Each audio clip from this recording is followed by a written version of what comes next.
Assalamualaikum warahmatullahi wabarakatuh. Salam Waalaikumsalam. sejahtera bagi kita semua. Salam Om Swastiastu, Namo Buddhaya, salam kebajikan. Sebelumnya, perkenalkan saya Giska Raviana Putri, selaku MC, sekaligus peserta dalam acara wawancara untuk tugas edisi 2020. Di sini saya akan membacakan susunan acara sebagai berikut. Yang pertama, perkenalan dari narasumber, yaitu Kak Putu Kumara.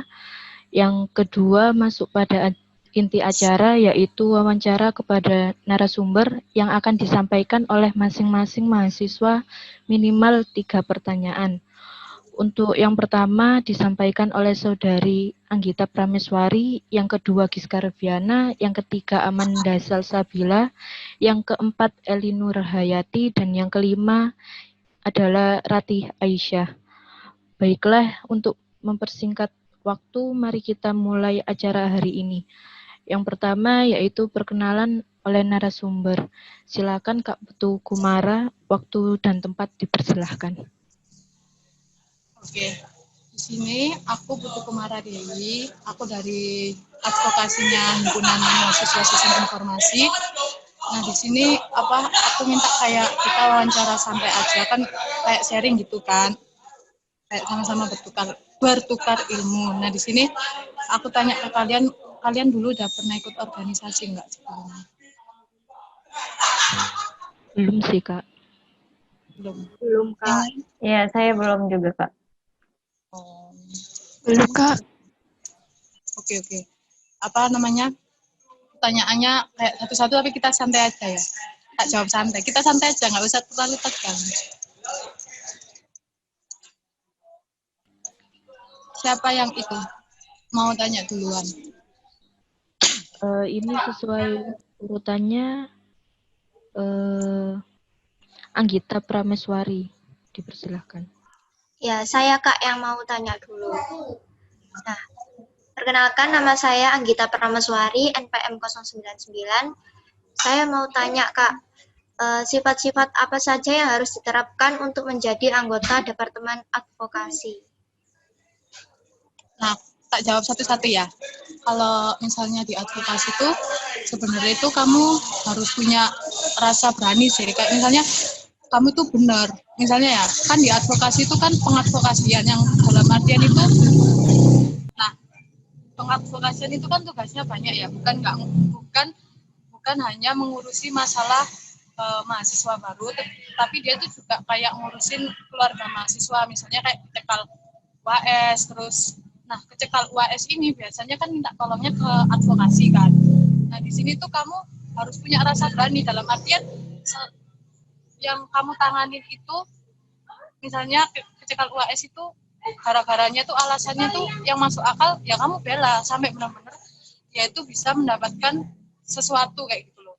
Jadi kalau misalnya nggak kayak kalau di advokasi tuh kayak nggak boleh ngikut gitu loh, kayak misal kamu kayak gini lah, tapi menurut kami itu benar, tapi kamu ngikutin orang kayak gitu loh. Nah, itu sebenarnya yang di advokasi itu kayak harus berani aja sih, kayak apa yang kamu bawa, entah itu kayak kebenaran, pokoknya yang kamu bawa itu dalam hal benar ya kamu harus berani maju kayak gitu. Jadi kayak jangan mau kayak kayak diperintah-perintah gitu loh. Kalau misalnya kamu benar terus nanti kamu kayak gini ya wes, lagi apa yang tindakanmu benar itu ya kamu ini harus perjuangkan kayak gitu.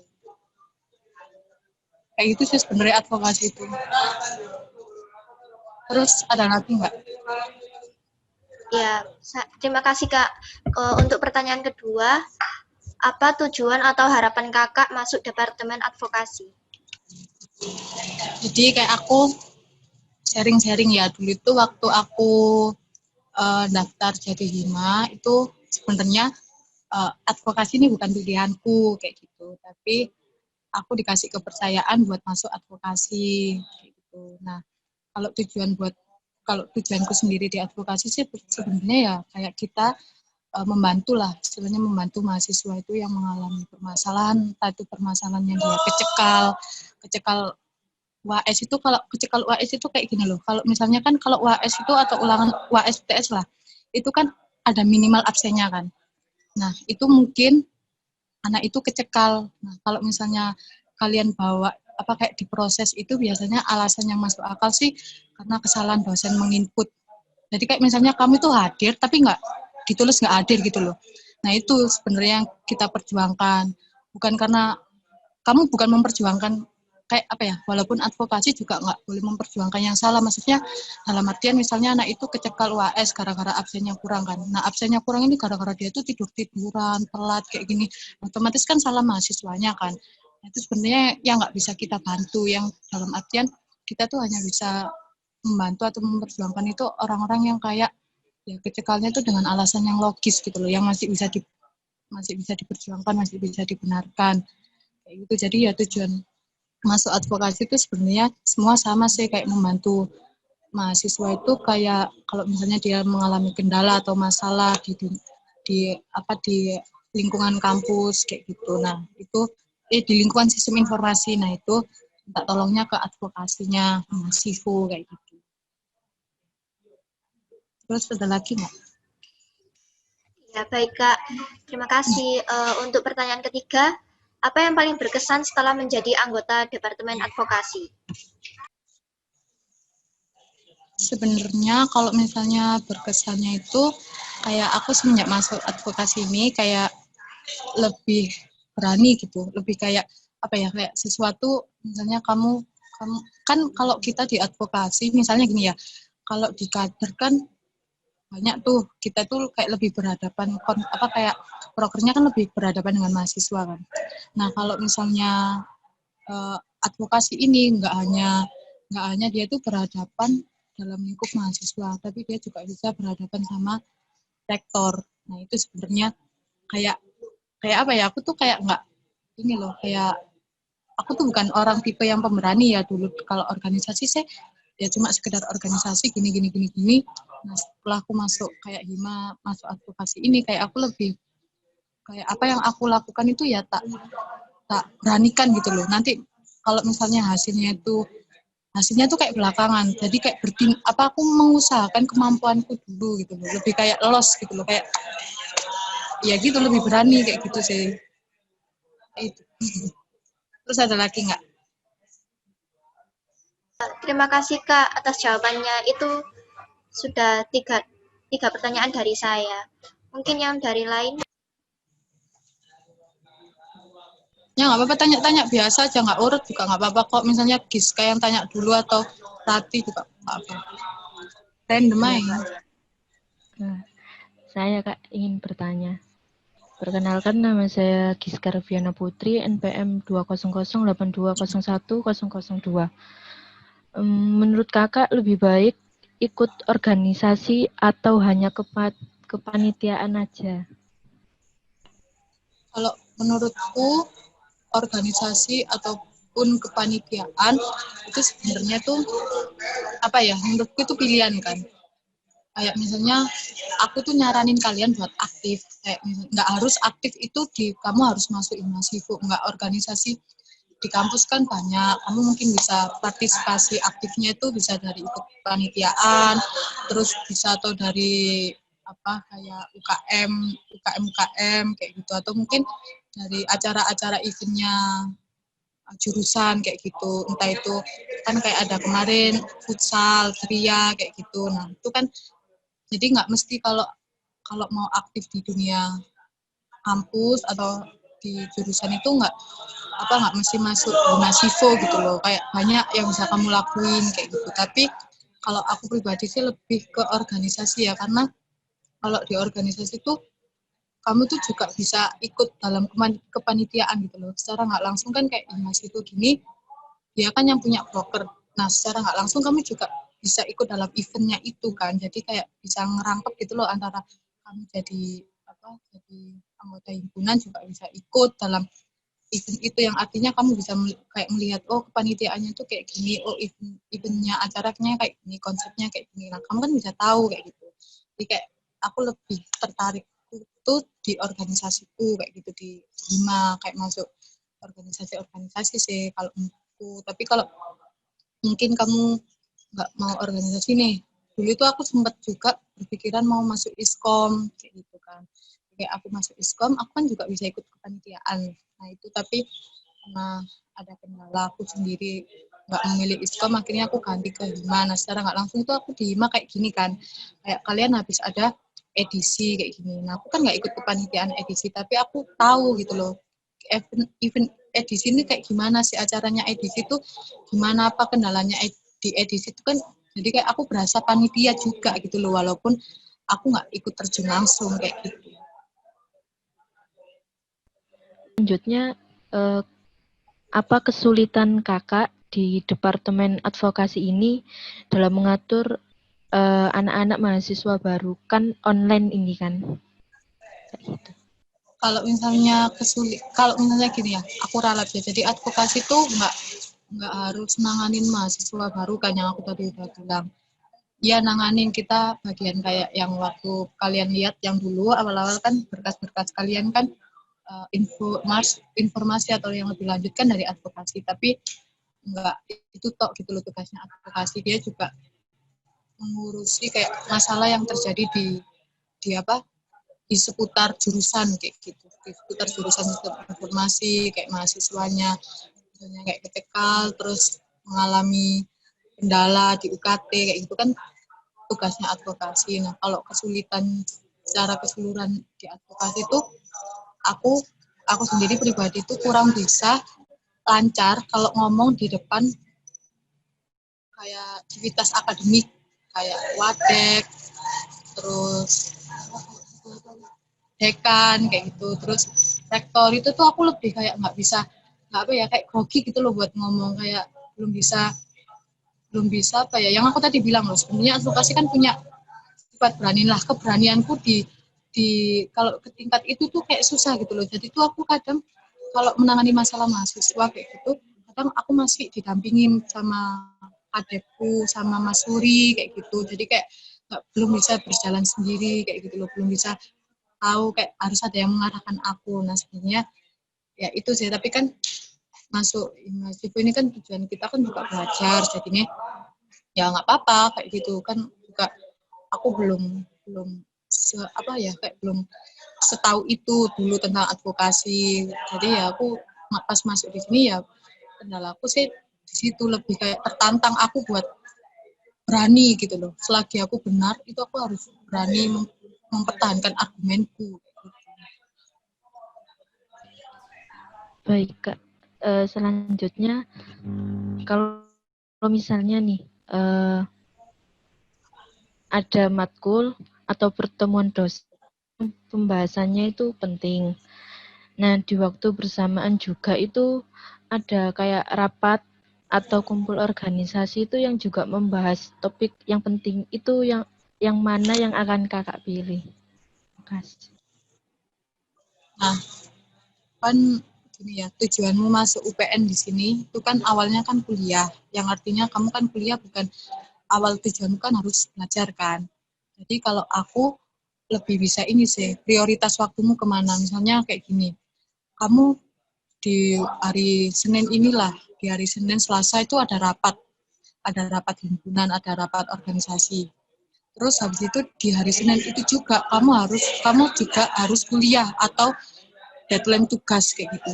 Nah, kalau aku ya lebih mengutamakan tugasku atau kuliahku karena memang tujuanku di UPN ini kan kuliah. Nah, kalau aku udah selesai nugas, aku udah selesai kuliah, baru aku ikut di organisasi gitu loh, kayak join di kegiatan organisasi, entah itu rapat, acara dan lain-lain. Karena tapi selama ini tuh belum ada antara organisasi sama kuliah itu bentrok, karena kuliah kita kan dari pagi sampai sore, karena biasanya organisasinya kita itu ini sih organisasinya kita itu setelah kita kuliah, kayak misalnya rapat-rapat itu selalu sore atau enggak Jumat itu kan kita libur kan kuliah. Nah biasanya Jumat itu kita adalah acara kayak rapat ini itu, rapatnya organisasi itu biasanya Jumat kayak gitu. Terus kadang kayak Sabtu gini ini kayak juga sering ke kampus buat kayak acara-acara. Nah kalau misalnya kalau dari kuliah sama organisasi sih aku lebih memprioritaskan waktu mana yang dulu gitu. Kalau misalnya waktu aku organisasi tapi ada tugas, dan deadline-nya masih lama ya, aku ngeduluin organisasiku, baru setelah itu aku ngerjain tugas. Jadi kayak yang mana waktu itu yang lebih dulu dikerjakan ya itu yang aku kerjakan. Nah, kalau misalnya untuk masalah kalau antara organisasi sama keluarga ya, itu juga prioritas kepentingan juga sih. Kayak misalnya Sabtu ya kayak gini, aku ada acara nih himpunan, habis itu padahal kamu diajak orang tuamu gitu kan. Nah, atau ada acara keluarga. Nah, acara keluarganya ini apa dulu gitu loh. Sekiranya itu nggak penting, sekiranya kayak cuma buat ketemu keluarga. Kalau aku sih lebih ke organisasi ya, karena kayak ketemu keluarga kan kita bisa hari Minggu kayak gitu, kita bisa hari apa kayak gitu. Jadi kayak aku lebih memprioritaskan waktu mana yang lebih dulu sama lebih penting mana gitu loh. Jadi kamu kalau udah terjun di dunia organisasi atau UKM atau ikut apa-apa kayak lebih bisa ini saya kayak memprioritaskan waktu mana yang lebih penting, yaitu yang kamu dahulukan kayak gitu.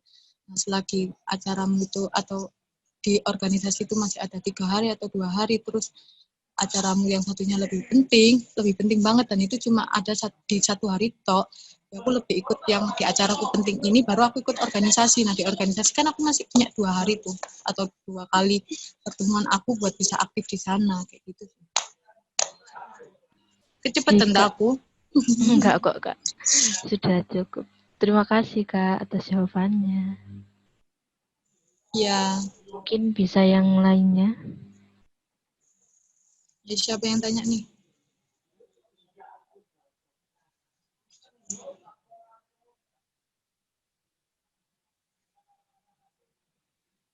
Kak, izin bertanya. Perkenalkan, Siapa nama yang saya Amanda. Iya, Tik. Perkenalkan, nama saya Amanda Salsabila Hidayah, NPM 200820111083. Mau bertanya, apakah ada persyaratan khusus selain pengalaman organisasi jika ingin mengikuti mahasiswa? Di sini itu ada yang mau masuk itu nantinya, atau advokasinya. Ingin ikut himanya sih, Kak. Untuk gimana, Kak? Ada yang mau advokasi Kalau itu nanti katanya ditentuin dari kakaknya ya, atau gimana? Oh, aku nggak tahu sih, karena kadang setiap peraturan itu kan kayak setiap kepengurusan atau calon yang baru kan ini ada kayak perubahan atau peraturan yang beda-beda. Tapi kalau aku dulu sih milih kayak gitu. Jadi, nah kayak aku ini ya cerita dikit ya. Jadi tuh aku dulu tuh ini sih lebih ke dagri sama lugri, tapi ya tiba-tiba dikasih kepercayaan di advokasi kayak gitu. Nah, kalau misalnya persyaratannya buat masuk hima itu harus berorganisasi dulunya. Itu enggak juga sih, Dik, karena banyak juga anak-anak himasiku itu yang SMA-nya itu juga enggak aktif, terus SMP-nya itu ada yang enggak aktif, atau SMP SMA enggak pernah berorganisasi. Itu juga ada kok. Nah, sedangkan persyaratan umum awalnya itu sebenarnya ini sih nilai IPK. Waktu itu aku nggak sebegitu lihat persyaratan, aku lupa gitu loh. Dulu tuh persyaratannya IPK-nya harus berapa? Pokoknya 3,0 ke atas lah IPK-nya itu harusan. Nah, itu sih sebenarnya persyaratan awal. Terus kalau untuk persyaratan yang lain sih kayaknya sih nggak ada sih kayak aku dulu. Aku tahunya tuh ya yang itu IPK-nya tuh harus 3,00 lah ke atas kayak gitu. Jadi nih buat kalau organisasi kayak buat masuk Himasivo itu dulunya harus organisasi itu enggak, karena kita juga masuk Himasivo itu sama-sama belajar. Nah, misalnya kalau kamu belum pernah nih SMP SMA belum pernah organisasi, masuk Himasivo enggak apa gitu. Nanti kalau kamu udah join di Himasivo, kamu tuh lebih diarahkan, lebih dikasih ya kayak lebih diarahkan lah sama kating-kating atau sama teman-temanmu yang mungkin lebih berpengalaman dari kamu. Jadi nggak ada kayak semua yang di Hima itu ya belajar gitu, belajar berorganisasi. Nggak ada yang lebih hebat, nggak ada yang lebih nggak hebat kayak gitu. Semua itu sama-sama belajar sih kalau ini.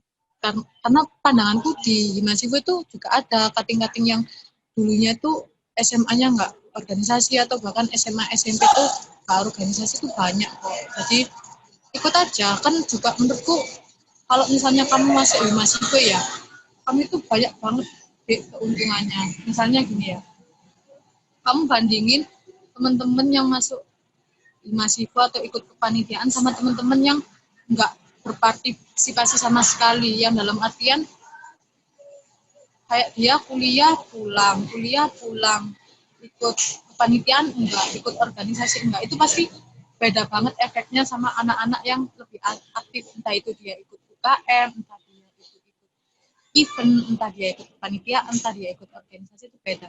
Kalau misalnya kamu juga mengalami kesulitan dalam kuliahmu, dalam apapun yang ada di dunia kampus, kamu mengalami kesulitan, misalnya dari segi dosen atau dari segi mata kuliah kamu mengalami kesulitan, kalau untungnya kamu aktif di jurusan, aktif di kampus atau aktif di fakultas, itu lebih enak, lebih ada yang kamu bisa minta tolongin kayak gitu, lebih bisa kamu minta arahin kayak gitu sih sebenarnya.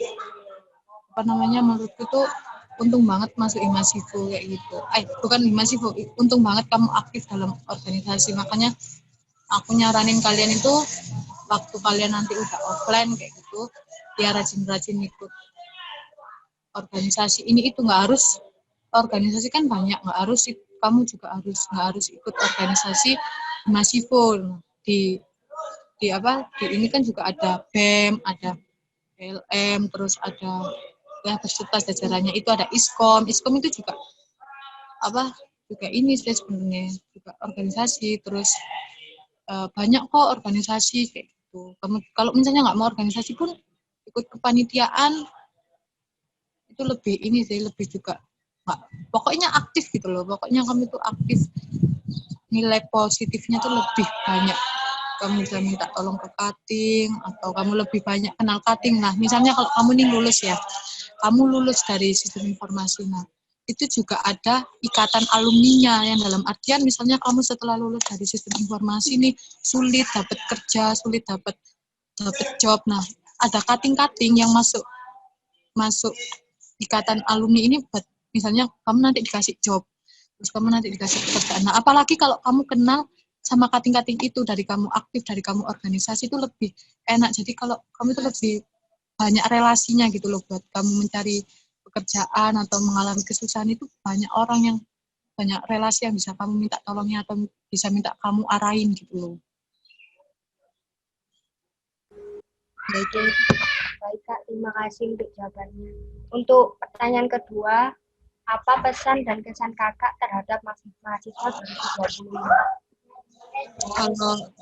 Kalau pesanku buat kalian itu, di online kayak gini, kalian lebih ini sih, cukup kayak kreatif, terus komunikasinya juga baik. Nah, yang aku minta ke kalian itu, walaupun kan online nih, kalian juga harus jaga komunikasi baik sama angkatan kalian, atau sama cutting. Terus kalau sama cutting itu juga lebih sopan, walaupun kayak kita tuh friendly gitu kan, kita nggak membedakan, nggak ada senioritas gitu loh, maksudnya aku ini cutting, kamu adik tingkatku kayak gitu kan, nggak ada. Tapi tetap gimana sih yang namanya sopan santun kayak gitu kan, pasti kan kalian sama yang lebih tua kan sopan, walaupun kalian udah kenal akrab, udah kenal gimana, tetap harus sopan kayak gitu, karena kalian tahu kan etika, dari kecil udah diajarin etika, gimana cara menghormati orang yang lebih tua. Kalau bukan gini ya, mana bedain mana yang harus sopan sama dibilang senioritas, beda itu. Kalau ya kamu tetap kayak santai sama kita, tetap friendly, tetap terbuka gitu, tapi kamu juga harus tahu sopan santunnya kalau berhadapan sama cutting gitu. Jadi kayak juga buat waktunya kayak gitu, kamu juga tahulah aturan, nggak kan juga kayak cutting kan juga, atau kakak tingkat atau siapapun lah, dia kan juga pasti punya prioritas waktunya sendiri.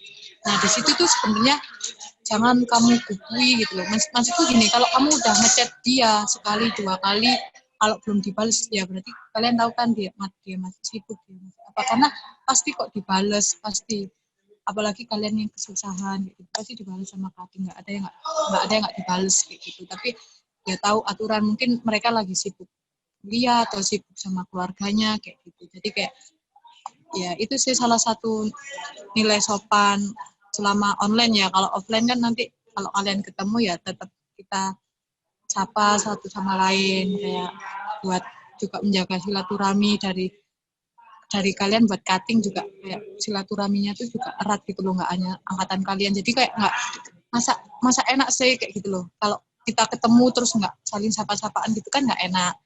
Begitupun dengan bukan kalian sok yang menyapa, kalau misalnya aku kenal nih kayak, oh anak ini yang namanya Giska gitu ya, disapa kayak gitu. Oh ini yang namanya Mbak Inas kayak gitu ya, disapa kayak gitu. Jadi nggak usah takut nyapa, kayak gitu sih dia. Ya, baik Kak, terima kasih. Untuk pertanyaan selanjutnya, apa keuntungan Kakak mengikuti organisasi mahasiswa, khususnya di bagian Departemen Advokasi? Kalau misalnya keuntunganku sendiri masuk advokasi itu tadi sih sebenarnya, banyak relasiku di sini, kayak aku lebih kenal tuh. Jadi aku nggak hanya kenal di angkatan 2019, aku bisa kenal angkatan 2020, aku kenal angkatan 2018, 2019, 2019, 2016 kayak gitu. Nah, misalnya kayak keuntungannya tuh lebih kecilnya tuh kayak gini loh. Misalnya kan aku ada tugas kuesionerku yang kemarin. Nah, kalau misalnya aku nggak aktif di organisasi kayak gitu, aku kan nggak mungkin bisa nge-share kuesionerku itu ke angkatan 2020 kayak gitu. Aku kan nggak kenal kayak gitu. Nah, sedangkan kalau misalnya aku kayak aktif gitu, aku tuh bisa bagi kuesionerku kan ke angkatan 2020. Jadi kalian bisa ngisi, terus kayak kayak jumlah kuesionerku kan kayak nambah banyak gitu loh kalau ada kalian gitu. Coba kalau aku nggak kenal, pasti kuesionerku nggak mungkin diisi kalian kayak gitu. Jadi kayak kecilannya tuh kayak gitu, apalagi besarannya nanti ya siapa tahu aku lulus, aku misalnya kenal sama cutting 2016 lah.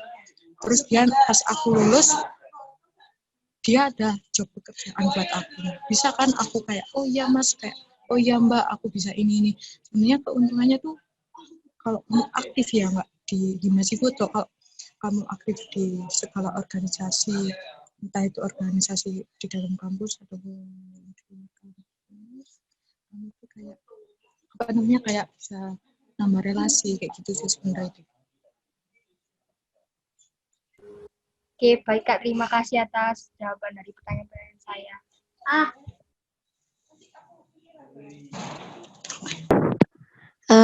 Lanjutannya aja ya Kak.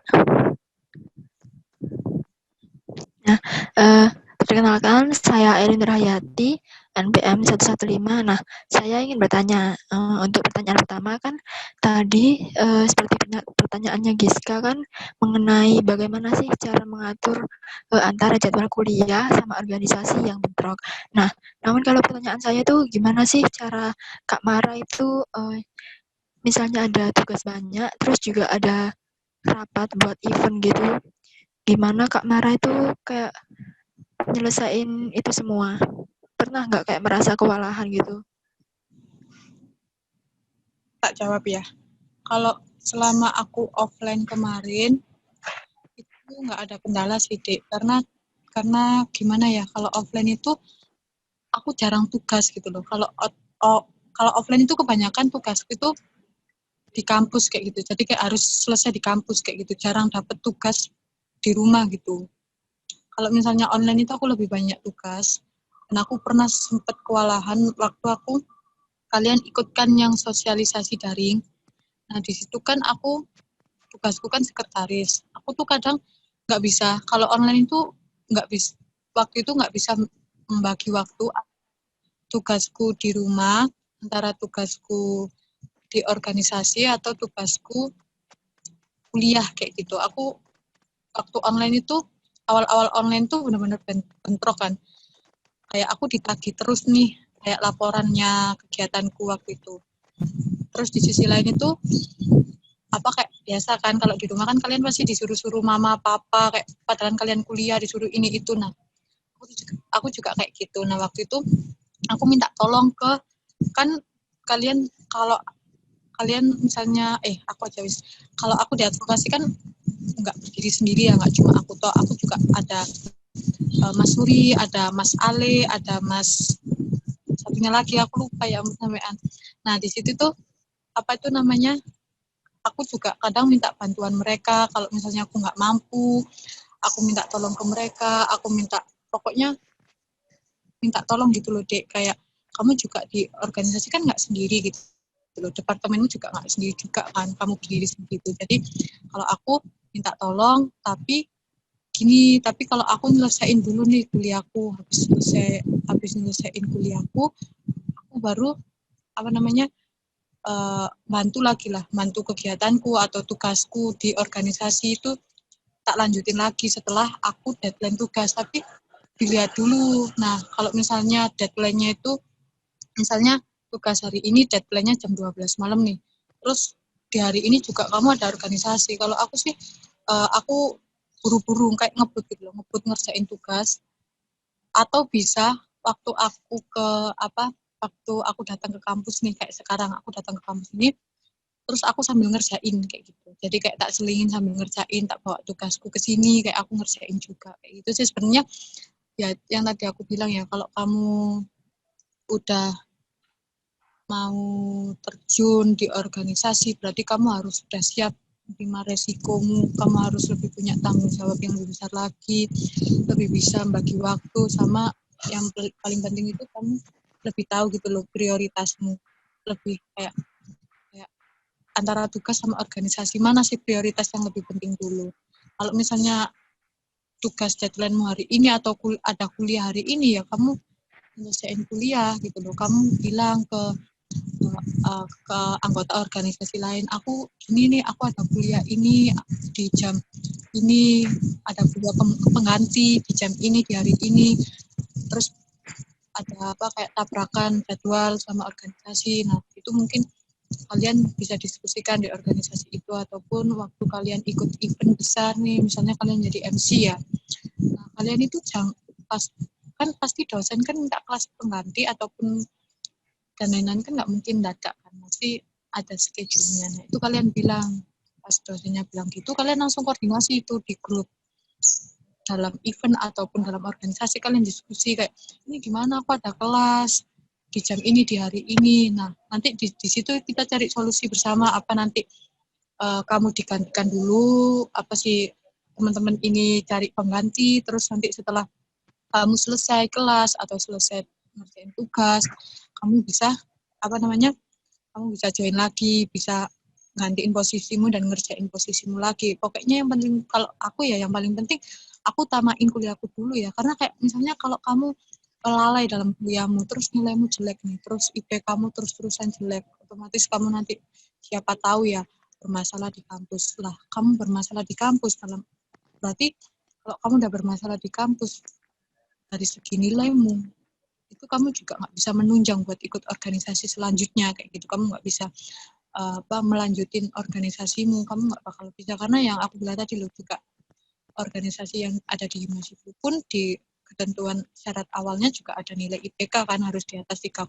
Nah kalau kamu males-malesan di kuliah, ya kamu nggak bakal bisa ikut organisasi gitu. Kalau misalnya nanti kamu males-malesan di kuliah tuh efekmu ke nilaimu atau ke mata kuliahmu juga, nanti takutnya di organisasi tuh kamu bakal nggak bisa gitu, istilahnya kan ya kayak nggak bisa 100% untuk bisa join di organisasi itu kayak gitu sih.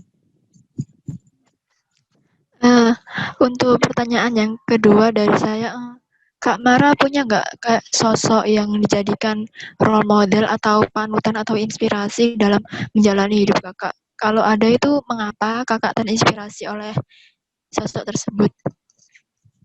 Kalau misalnya inspirasiku tuh sebenarnya klasik banget sih, kayak sebagian besar anak itu pasti, kalau aku sih lebih ke panutanku ke orang tuaku ya, karena kalau aku males-malesan kuliah terus nilai kuliahku jelek kayak gitu, aku tuh selalu mikir ke orang tuaku, karena gini kan, karena aku juga di sini tuh enggak, aku juga kan pasti semua di sini kan kalian bayar UKT kan, dimana bayar UKT itu kan nggak murah, nggak cuma 100.000 200.000, itu bahkan bisa ratusan atau jutaan kayak gitu kan bayar UKT-nya. Nah di situ tuh kalian kayak, kalau aku sendiri tuh ingat gitu loh, gimana orang tua aku kerja keras dari pagi ketemu malam, terus besok pagi kerja ketemu malam lagi, terus belum lagi ngurus rumah, kayak nyiapin kita sarapan, nyiapin kita makan, terus bersih-bersih rumah dan sebagainya. Tuh di situ tuh kadang aku ingat, apalagi sampai orang tua aku waktu itu pernah jatuh sakit kayak gitu gara-gara kebanyakan kerja. Nah situ tuh kayak sebenarnya memotivasi aku. Aku sedikit cerita juga, aku di sini kan sebenarnya tuh dari awal banget itu, dari semester 1 itu aku udah nggak kuat di jurusan ini kayak gitu. Karena aku merasa aku awam banget di jurusan ini, nggak mengenal IT. Aku belum dapat pelajaran, nggak pernah dapat pelajaran FPL dan sebagainya, karena juga aku juga tamatan SMA kayak gitu kan. Jadi aku sama sekali buta di IT ini, aku sama sekali buta, dan sempet aku di semester 1 itu pesimis, kayak aku merasa aku tuh nggak bisa di sini, aku nggak mampu, aku sempet kayak gitu. Tapi aku tuh sampai pernah pengen pindah haluan kayak gitu, pengen sempat pindah ke jurusan kayak gitu. Tapi aku mikir juga, aku join di sini itu kan bukan bukan nggak murah gitu loh. Aku bisa masuk UPN, bisa masuk sistem informasi. Nah, masuk di jurusan ini tuh mandiri gitu loh, yang dalam artian kan jumlah SPE ku tuh juga nggak dikit kayak gitu loh. Kadang di situ tuh aku kadang ingat gitu, sampai aku masuk sini tuh bayarnya tuh udah besar banget, tapi masa aku sampai ninggalin dengan begitu mudahnya kayak gitu. Nah, akhirnya aku tetap optimis kayak gitu, tetap optimis aku bisa di sini. Kalau misalnya orang lain bisa, teman-temanku yang SM aja bisa bertahan di sini, kenapa aku enggak kayak gitu loh. Nah, terus kayak terus aku tuh juga pernah down gara-gara nilai IPK ku yang di semester 1 itu dianggap bagiku nggak memuaskan banget, dan itu aku benar-benar kayak ngedown, apa aku di semester 2 ini bisa nggak ya naik, aku tuh sempet kayak gitu. Tapi ya karena tipikal aku itu yang nggak bisa ngempet gitu loh, kalau ada apa-apa itu aku mesti cerita ke temanku kayak gitu. Nah, dari aku cerita itu mereka ngasih aku motivasi, terus aku cerita juga nih ke orang tuaku kalau aku nggak bisa ngasih yang sempurna, karena aku juga di sini belajar, aku di sini awam banget sama IT. Jadi kayak aku takut gitu loh, saking takutnya aku mengecewakan, aku sampai bilang gitu ke orang tuaku.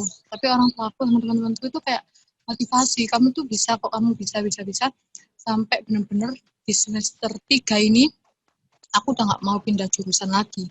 Walaupun aku nggak bisa, aku tetap buktiin gitu loh, di 3,5 tahunku ini atau bahkan di 4 tahunku nanti aku bisa berhasil kayak gitu. Jadi kayak mamaku juga kayak bilang kayak udah nggak usah dengerin omongan orang kayak gitu, udah kamu diem tapi tetap satu tujuanmu itu ya, keimpianmu itu. Dan terus kalau misalnya ya gini, kita tuh lebih baik, kalau kata mamaku tuh kayak lebih baik kita tuh diem tapi kita tuh ada hasil, daripada kita banyak bicara tapi pada akhirnya kita nggak ada hasil. Nah, hasilnya ini walaupun kita nggak sesempurna itu, tapi kan prosesnya ini loh bisa kita rasakan, proses perjuangan kita ini juga bisa kita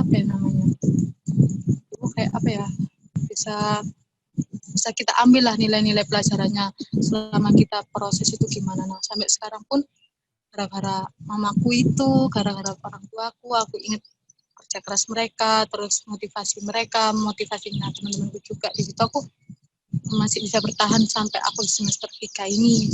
Dan aku udah nggak ada sih pikiran lagi mau pindah jurusan, karena sesulit apapun aku di jurusanku ini, aku tetap optimis, aku harus bisa kayak gitu. Aku harus bisa membuktikan ke orang-orang yang ngerendahin aku kalau marah itu bukan gini kayak gitu. Nah, suatu saat itu aku bakal buktiin kalau aku lo bisa kayak gitu. Walaupun kamu bilang apa, aku tetap bisa kayak gitu. Begitu sih.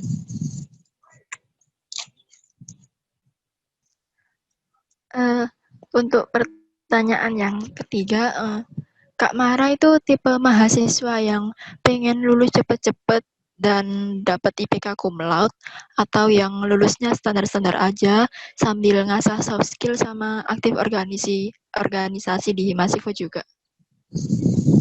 Kalau aku dulu semester 1 itu gara-gara aku nggak bisa ya, gara-gara aku merasa aku lemah banget di jurusan ini, aku lebih milih santai tapi aku bisa lulus lah, intinya aku lulus gitu loh di 4 tahun.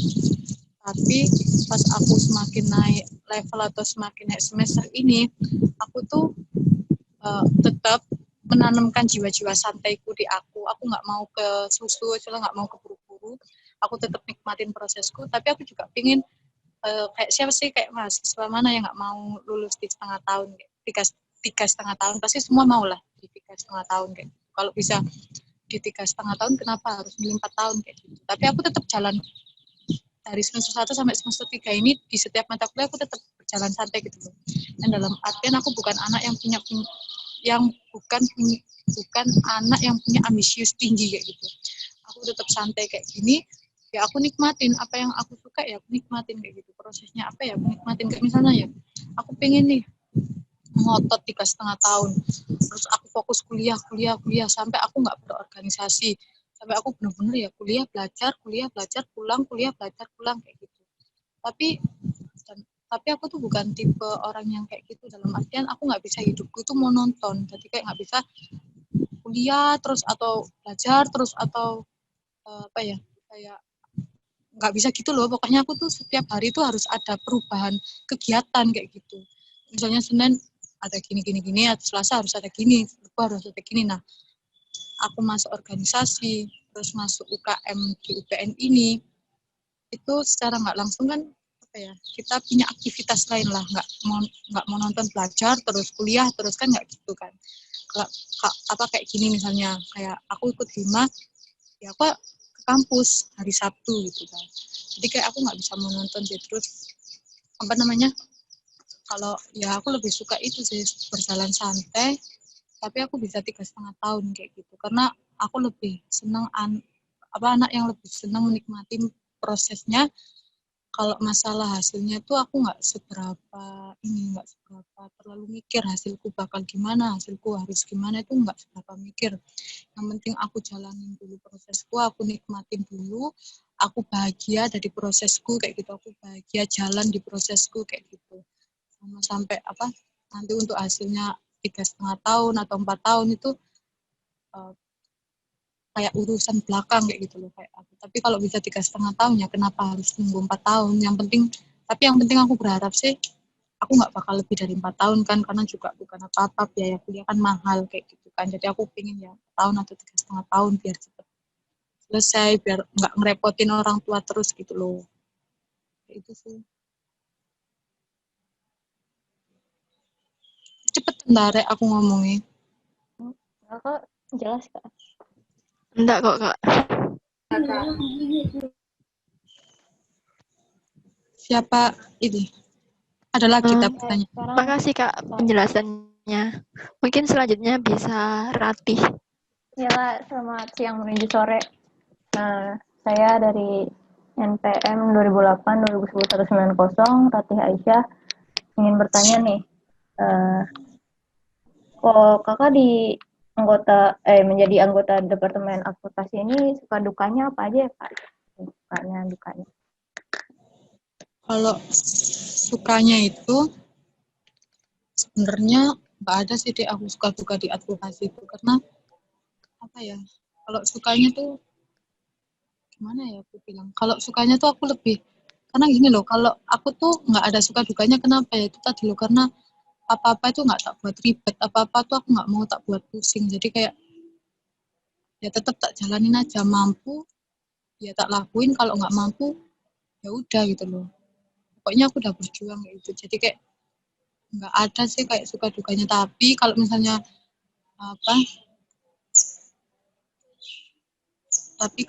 sukanya itu, kalau lebih ininya sih aku lebih banyak ini sih, temen kayak gitu, lebih banyak relasi, terus lebih banyak diajarin gimana sih cara kamu ngadepin dosen, dekan, atau bahkan sampai ke rektor, bagaimana cara kamu mencari solusi dari permasalahan yang terjadi sama mahasiswa di sistem informasi. Kalau dukanya tuh lebih ke ini, aku lebih cenderung kurang berani kalau berhadapan dengan orang-orang yang lebih tinggi atau kayak dekan, dosen kayak gitu. Terus kayak kalau dosen sih masih mendingan ya, kalau dekan kayak gitu, wadek, terus rektor itu kayak aku masih gugup banget dan aku tuh kadang nggak bisa memperjuangkan apa yang seharusnya itu benar gitu loh. Kadang itu aku masih iya kalau di orang yang lebih pendidikan itu masih ya kadang tak iya kayak gini nggak bisa tak kayak susah, aku tuh masih bisa dapetin itu. Ya, Kak. Jadi kakak melakukan yang terbaik aja ya, Kak ya? Iya sih, kayak ya gitulah. Jadi advo tuh serba ini sih, serba ya kamu harus ya suka dukanya itu sih. Kadang ada juga mahasiswa itu yang minta diperjuangkan tapi dia itu salah, yang aku tadi bilang. Jadi kalau kamu di advokasi itu juga nggak seakan-akan emang kamu tugasnya membantu, tapi dilihat dulu alasannya, logis nggak, apa benar alasan ini tuh patut diperjuangkan apa enggak. Kadang kita tuh merasa bimbangnya kalau misalnya ada mahasiswa nih ke kita minta bantuan, aku kecekal nggak bisa ikut ujian gara-gara absenku gini. Kita mau nih memperjuangkan dia buat minta solusi gimana ini biar dia tuh bisa ikut ujian. Tapi di satu sisi dia tuh salah, kadang dia kecekal ujiannya emang gara-gara dia sendiri yang jarang hadir, jarang ikut kelas. Nah, di situ kita juga kadang kayak bimbang gitu loh, kayak mau diperjuangkan tapi dianya yang salah kayak gitu. Tapi kalau nggak diperjuangkan itu kayak tugas kita. Tapi ya kalau misalnya alasan dia salah ya, kalau aku pribadi yang nggak diperjuangkan. Jadi advokasi juga nggak semena-mena mentang-mentang diperjuangkan semua kamu perjuangkan, itu juga nggak benar. Jadi kamu lihat dulu nih alasan dia kok bisa gini tuh kenapa gitu. Alasan dia bisa kecekal kenapa? Oh kecekal karena dia merasa hadir tapi kok tiba-tiba absensinya nggak memenuhi. Nah berarti itu yang harus kita perjuangkan. Mungkin kesalahan dosennya menginput atau gimana nya kita kan nggak tahu. Nah itu yang dibantu. Kadang itu sih dek bingungnya kita, kayak gitu, alasan-alasan yang nggak masuk akal kayak gitu yang sebenarnya nggak diperjuangkan tapi dia minta itu ke kita buat memperjuangkan. Kalau di advokasinya sih kayak gitu. Tapi kalau aku pribadi aku belum menangani masalah mahasiswa yang kecekal, tapi dari advokasi itu kadang permasalahannya mereka juga kayak ada yang kayak gitu yang aku dapat cerita-cerita. Tapi kalau untuk aku pribadi sendiri aku belum dapat mahasiswa yang kayak gitu dan belum dapat.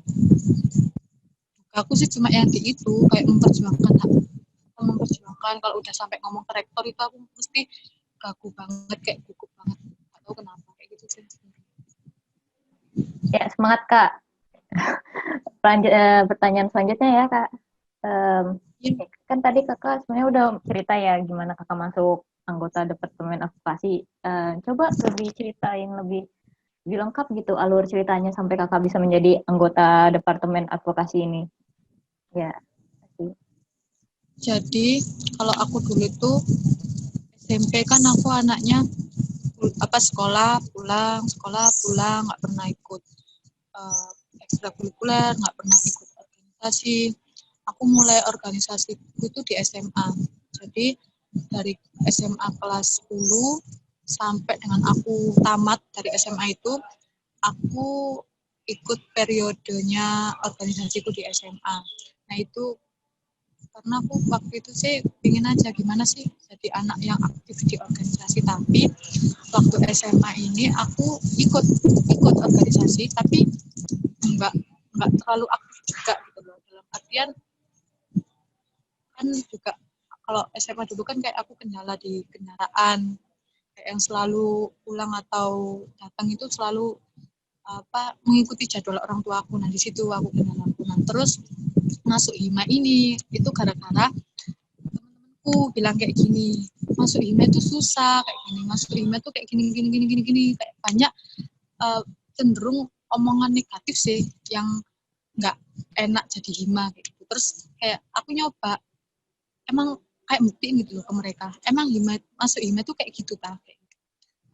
Terus sama aku tuh tipikal orang yang aku udah bilang tadi loh, aku tuh nggak bisa, aku tuh anaknya cepet bosen sama kegiatanku sendiri kayak gitu. Jadi nggak bisa misalnya aku Senin itu kuliah terus pulang, terus Selasanya tuh aku juga harus kuliah terus pulang, terus Rebunya kayak gitu sampai Jumat terus ketemu Senin lagi kayak gitu. Jadi kadang di situ tuh aku nggak bisa punya kegiatan yang gitu-gitu aja kayak gitu. Jadi masuk di hima pun ini sebenarnya aku pengen punya kesibukan aja, pengen, karena aku tipikal orang yang suka main kayak gitu kan, suka kemana ke sini ke situ, suka riwa-riwi gitu loh anaknya. Jadi kayak ikut hima aja wis, kayak banyak kegiatan, banyak aktivitas.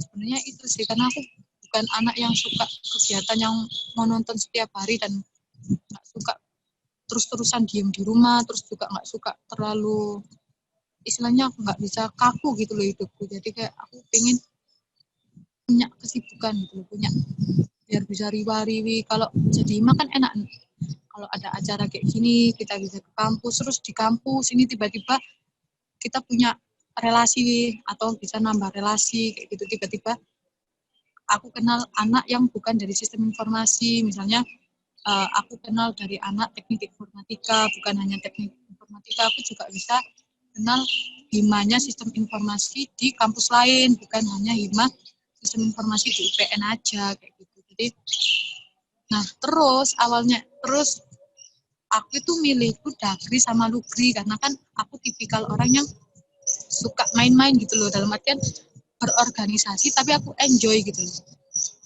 Nah tugasnya Dagri sama Lugri kan kebanyakan dia tuh eventnya itu banyak event yang istilahnya secara nggak langsung itu nambah relasi gitu loh. Kayak kayak Lugri itu kan dia ada kerjasamanya kan sama sistem informasi di apa itu namanya, di universitas lain, nggak hanya di UPN. Sebenarnya aku sukanya tuh itu, tapi tiba-tiba aku dikasih kepercayaan di advokasi, yang mau nggak mau itu advokasi itu kan udah terjun di dunia politik kan, secara nggak langsung kan kita udah bermain politik nih di advokasi kayak gitu. Dan sebenarnya aku tuh juga bukan orang yang tipikal orang yang suka politik, kayak misalnya kayak apa ya, bukan tipe orang yang pemberontak gitu loh. Aku tuh ya nurut-nurut aja gitu loh anaknya, kayak ya gini gitu ya gitu kayak. Makanya aku tuh kadang di advokasi tuh susahku ya itu tadi loh, aku kadang nggak bisa berontak kayak gitu loh, aku kadang nurut gitu loh, karena aku juga nggak suka bermain politik, aku nggak suka apa nah.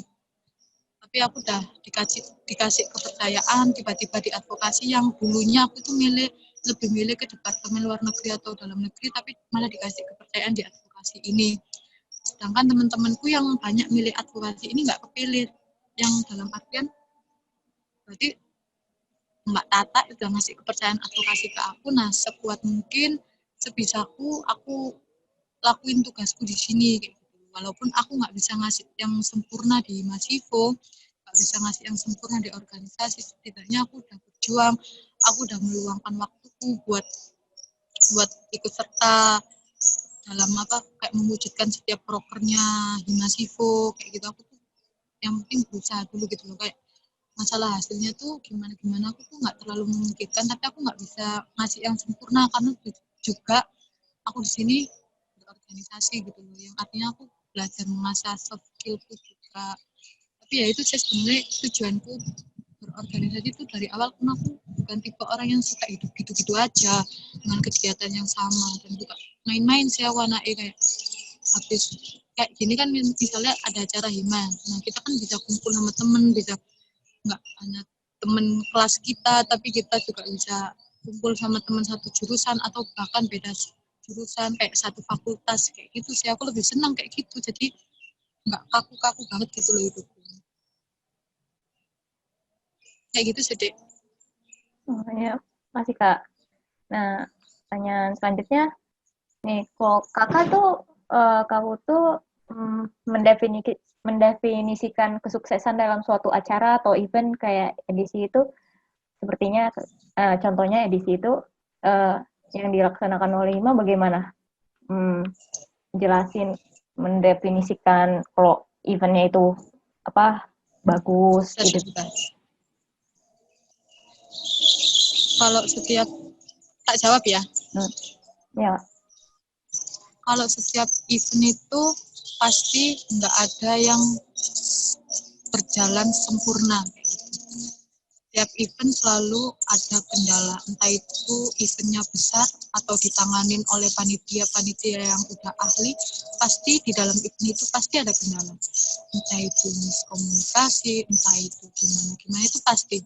Dari aku SMA sampai terakhir aku event edisi ini, pasti ada kendala. Nah, makanya kan setiap event kenapa ada evaluasi? Karena kan buat memperbaiki kesalahan suatu event itu tadi, biar nggak kayak masalahnya itu nggak akan terjadi lagi gitu di event selanjutnya. Tapi kalau menurutku acara itu sukses, itu kayak acara itu ada gitu loh. Paham nggak sih? Kayak misalnya edisi nih, edisi kan setiap tahun kan ada kan, karena setiap tahun kan juga ada maba kan kayak gitu. Nah, dia udah dikatakan sukses kalau edisi itu ada gitu loh. Nah, kalau misalnya nggak dikatakan sukses, misalnya nih edisi di tahunku itu ada, tiba-tiba di tahunmu terus di tahunmu ada, terus di adik tingkat kalian selanjutnya, maba selanjutnya itu nggak ada, berarti kan nggak berjalan sukses event itu, kayak gitu loh menurutku. Jadi kalau event sukses itu karena itu, kalau masalah sempurna enggaknya hasilnya itu pasti nggak sempurna, nggak pernah ada event yang sempurna, pasti mereka ada kayak ada kendala, selalu kayak ada kendala, makanya semua event selalu ada terakhirnya ada evaluasi ya kan, karena ya itu tadi loh yang aku bilang, karena setiap event itu selalu ada masalah, entah itu ditanganin sama orang-orang yang ahli, panitia yang ahli, atau event besar-besar itu pasti ada kendala. Dan kalau kendala yang sering banget terjadi itu miskomunikasi itu selalu ada, pasti selalu ada kayak gitu. Selama aku ini ya ikut event-event kayak gini tuh miskomunikasi mesti ada sih, sampai di edisi ini mesti ada. Tapi ya itu tadi loh, yang aku bilang, jalan sukses itu kalau event itu tuh ada. Udah tadi itu aja pertanyaannya. Ya, ada telepon mati-mati gitu. Oh iya Kak, rencana Kakak ke depannya kayak gimana nih? Iya pertanyaannya. Rencana apa? Rencana organisasi atau? Iya, dari organisasi dan kuliah juga. Kalau rencana kuliahku sebenarnya nggak ada ya, Dik. Kayak ya udah, yang penting aku bisa memenuhi kayak, yang penting kalau untuk kuliah ya aku berharapnya di semester ini aku nggak ada yang ngulang kayak gitu, nggak ada mata kuliah yang harus tak ulang. Jadi kayak biar aku juga bisa lancar 3,5 tahun. Kalau mau 3,5 tahun, kalian harus kebut banget itu yang namanya SKS. Jangan sampai kalian ada satu mata kuliah yang tertinggal kayak gitu. Usahakan jangan ada juga yang dapat C kayak gitu. Cemin itu jangan ada. Aku berharap itu sih. Kalau untuk organisasi untuk selanjutnya aku ini maunya sih ikut kalau misalnya organisasi aku masih mau ikut HIMA. Untuk periode selanjutnya tuh aku pengen daftar HIMA lagi, tapi aku nggak tahu kan kita manusia ya, merencanakan, nggak tahu gimana nantinya, aku tiba-tiba ada apa, tapi pengenku sih daftar HIMA lagi sampai aku bener-bener kayak aku tuh kan biasanya ada nih, biasanya kalau itu masuk HIMA dulu, setelah masuk HIMA tuh biasanya ada yang ke PLM atau ada yang ke BEM kayak gitu kan. Nah aku pribadi sih lebih ingin bertahan untuk di organisasi HIMA gitu loh. Jadi aku nggak mau pindah-pindah, aku tetap di HIMA karena kayak aku udah seneng aja gitu loh di HIMA, karena cutting-cuttingnya tuh baik banget, bukan di HIMA juga sih, di jurusan, tapi untuk cutting-cutting HIMA sendiri tuh mereka tuh lebih nggak ini loh, nggak ada senioritas, nggak ada yang merasa dirinya tuh hebat. Jadi mereka tuh mau ngajarin orang yang nggak bisa. Nah, aku tuh kan tipikal orang yang sebenarnya tuh pemalu, ya nggak bisa ngomong gitu loh di depan orang. Tapi tuh waktu itu aku sempet ada event sama HIMA-nya sistem informasi di jurusan lain. Nah, di situ tuh aku jadi moderator.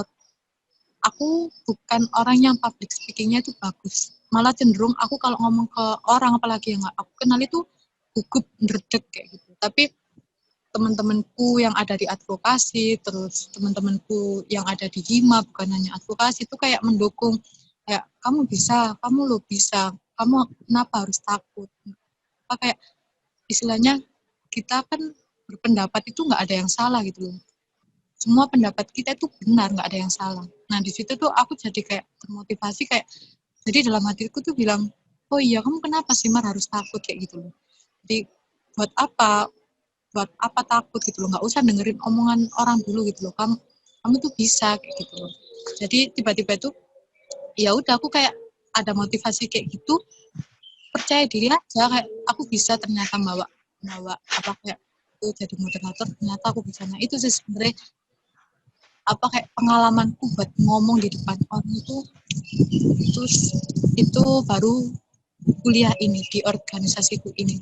Makanya aku kayak pengen aja stay di HIMA, aku nggak pengen maju ke BEM, maksudnya nggak pengen mendaftarkan diriku ke BEM atau ke organisasi lain. Aku pengen aja ke HIMA, di HIMA bener-bener di HIMA sampai aku bener-bener nggak kuat, apa ya, dalam artian nggak kuat dalam mengatur jadwalku lagi, baru di situ aku berhenti buat organisasi kayak gitu. Tapi selagi aku masih mampu dan masih bisa ngehandle antara kuliahku sama organisasi, aku tetap maju dan pilihanku di HIMA kayak gitu sih.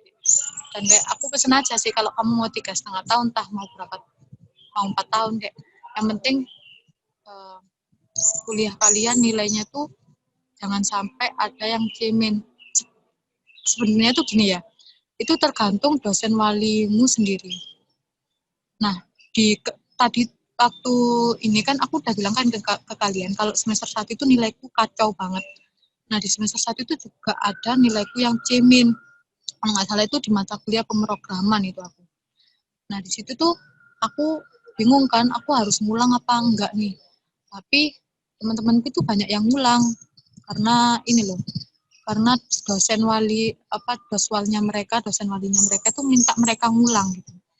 Pas terus aku gara-gara ikut HIMA ya, gara-gara aktif gini, aku kenal Mbak Aurel ini, dia orang BEM kayak gitu. Aku kenal Mbak Aurel, aku nge-PC Mbak Aurel kayak, Mbak gimana ya Mbak, apa nilaiku ini cemen, tapi katanya anak-anak itu harus ngulang, disuruh dosen walinya gitu kan. Itu keuntungan sebenarnya banyak banget, wah keuntungan masuk HIMA-SIFO. Aku sendiri ya pribadi ngerasain masuk HIMA-SIFO itu banyak banget keuntungan, termasuk aku tadi gitu loh yang ngechat Mbak Aurel, minta solusi Mbak Aurel, karena kan kita udah kenal. Coba kalau aku nggak ikut organisasi atau nggak aktif, aku nggak akan mungkin ngechat Mbak Aurel kan, karena aku juga nggak kenal kayak gitu loh. Terus Mbak Aurel minta nih, kasih kayak nyaranin aku kayak, kamu konsultasi aja di dosen walimu, karena dosen wali itu punya pandangan yang berbeda-beda. Nggak semua dosen wali itu apa ya, ceritanya tuh kayak ada dosen wali itu yang perfeksionis, ada dosen wali itu yang kayak istilahnya ya udah nggak apa-apa, yang penting kamu bisa bertahan gitu, kayak gitulah pokoknya. Nah aku konsultasi lah di situ, katanya dosen waliku nggak perlu kok cemen itu ngulang kayak gitu, tapi kalau mau diulang nggak apa-apa, tapi disarankan nggak usah kayak gitu, dikejar dulu SKS yang lainnya.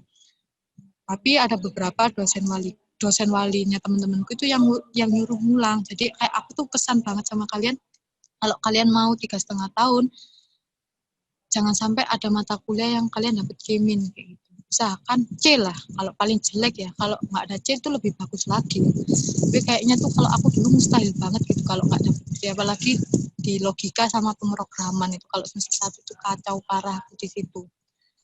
Nah itu sih sebenarnya tuh, jangan sampai ada mata kuliah kalian yang mengulang. Kalau karena kalau kalian mengulang itu kalian bakal kesusahan sendiri gitu loh.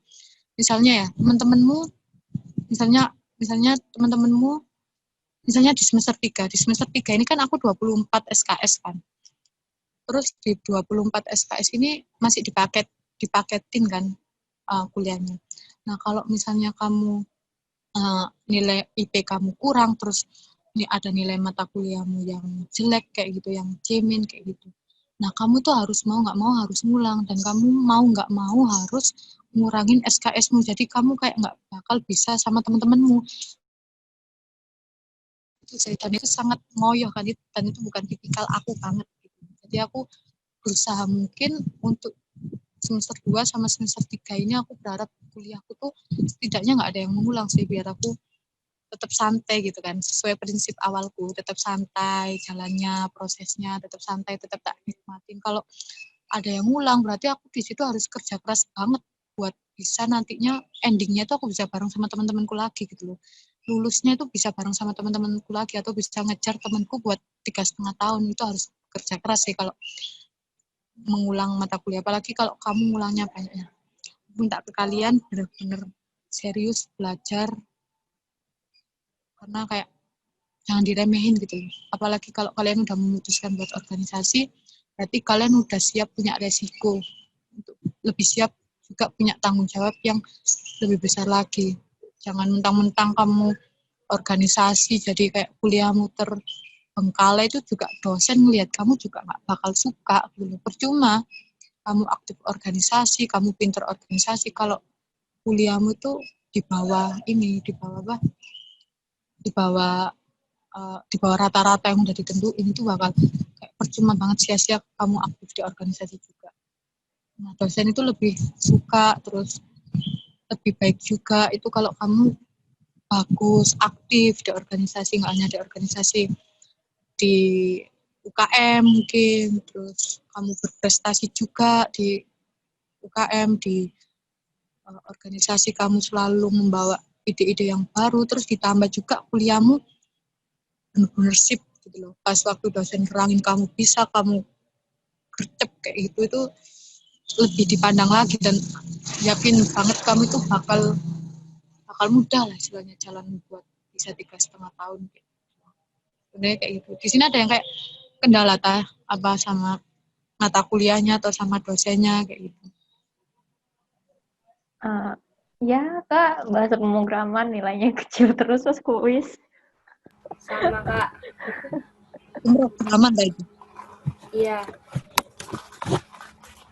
Pemrograman tuh emang susah ya, apalagi kalian online kayak gitu. Aku offline aja sama teman-temanku itu kadang ngerjainnya tuh sampai benar-benar pusing gitu loh. Apalagi kalian online kayak gitu. Sebenarnya itu ya apa ya?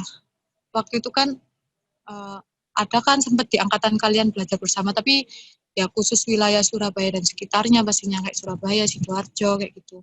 Itu dibimbing sama Mas Catur kan waktu itu.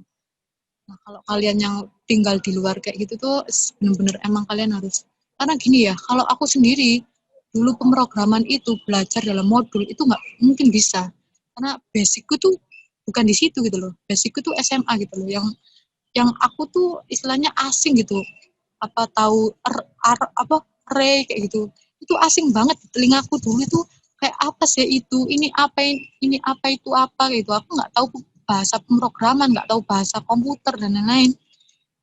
Kalaupun kamu baca modul pun itu kayak sulit juga gitu. Kalau aku ya dulu tuh paling nggak bisa. Pernah waktu itu Pak Cahyo ngasih aku modul, itu nggak tak buka, nggak pernah aku belajar membaca modul itu sendiri, nggak pernah. Aku mesti belajarnya itu sama temanku bareng-bareng kayak gitu sih, apalagi kamu yang online gitu ya, aku pasti ngerasain kesusahannya, karena aku dulu offline aja ngerjain susah, apalagi ini logika algoritma. Aku dulu WAS-nya kalau dulu kan aku logika algoritma kan WAS-nya ini kan demo aplikasi di aplikasi Raptor gitu. Itu aja aku cuma bisa jawab satu tok, itu pun salah kayak itu. Tapi untungnya Pak Prisa baik sama aku kayak itu, masih baik lah, aku nggak ngulang di pelajarannya Pak Prisa kayak gitu. Jadi ya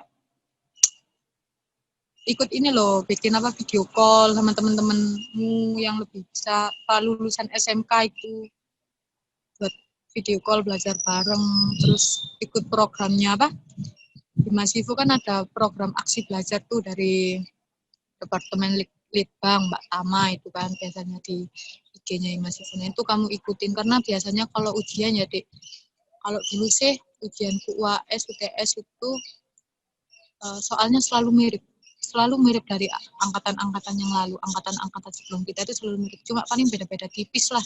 Tapi ini apa, kayak bahannya tuh sama. Misalnya kayak SMA ya, matriks gitu ya. Nah itu pasti sama, nggak ada yang beda kayak gitu. Cuma angkanya atau sedikit.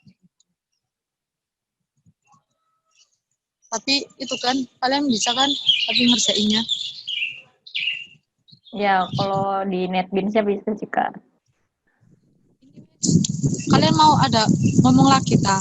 Kalau mau ngomong lagi nih rekamannya selesaiin dulu, nanti kita apa ngobrol-ngobrol di luar ini aja. Oke, Kak. Ada satu lagi sih, Kak. Iya, apa?